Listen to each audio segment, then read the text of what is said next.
At about 2 p.m. she had returned to her room and had found it plundered. She noticed things missing: 2 bracelets and a 3-strand pearl necklace. The items, which she valued at around 25 shillings, had been in her room when she'd gone upstairs before lunch.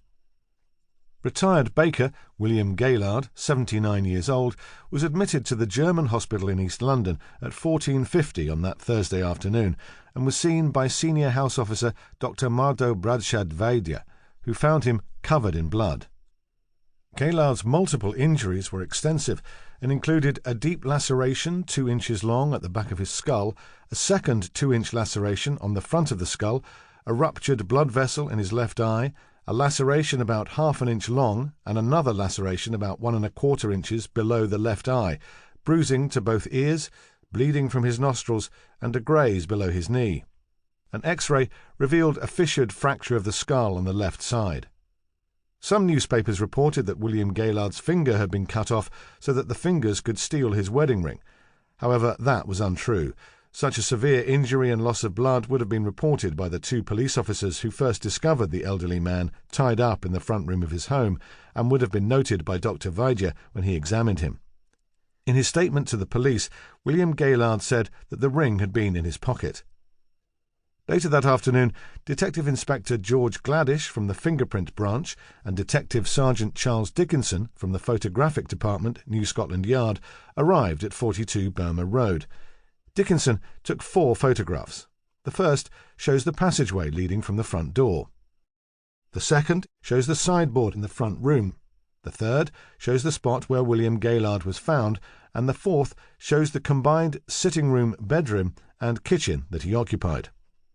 D.I. Gladish took possession of 2 items of evidence: a piece of glass from a broken decanter and another glass decanter that was on a sideboard. The following day, Gladish took the piece of glass to Dickinson and asked him to photograph a clearly defined bloody finger mark. Back at the German hospital, William Gaylard's wounds were sutured as necessary, cleaned and dressed. When he was recovered sufficiently, he made a statement to the police and explained how he'd been robbed and attacked in his home. "I own that house, and I occupy 2 rooms on the ground floor, a sitting room and a bedroom. On Thursday, the 27th of November, 1958, around 1:15 p.m, someone knocked on the front door. I opened it and saw 2 men there. I'd seen them on the Wednesday before when they asked me about my income tax papers. On Wednesday, I took them into my room and talked to them about my income tax, and then they left, saying they'd look through their books and come back on the Thursday. On the Thursday, when they came, I took them into my front room, and I'd no sooner turned round to put something down on the sideboard when wallop, and down I went. They cut off every bit of clothing I had. I shouted for help, but they gagged me. I had 2 black eyes, and for 4 days afterwards I didn't remember anything about it. I had about 25 shillings in my pocket when they came in, and a ring in my pocket as well. On the dressing table in the front room there were 2 glass decanters. They hit me on the head with one, and it all broke in pieces."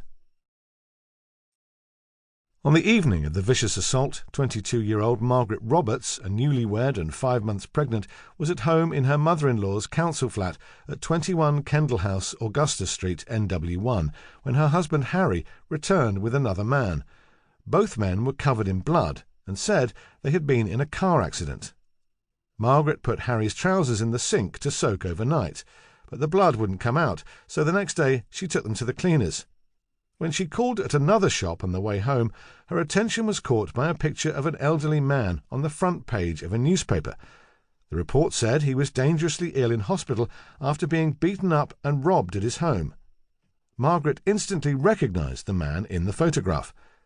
Before she'd got married, she'd lived with an elderly couple in North London. When the wife died, she stayed on to look after the old man, William Gaylard. She continued to visit him even after she married, and used to take him something for tea on Sundays. Her husband Harry sometimes went with her. As far as Margaret Roberts knew, her ex-soldier husband was charming, kind and thoughtful, an honest, hard-working man who had no history of criminal activity. She'd married him 9 months earlier, shortly before he was discharged from the army after completing national service.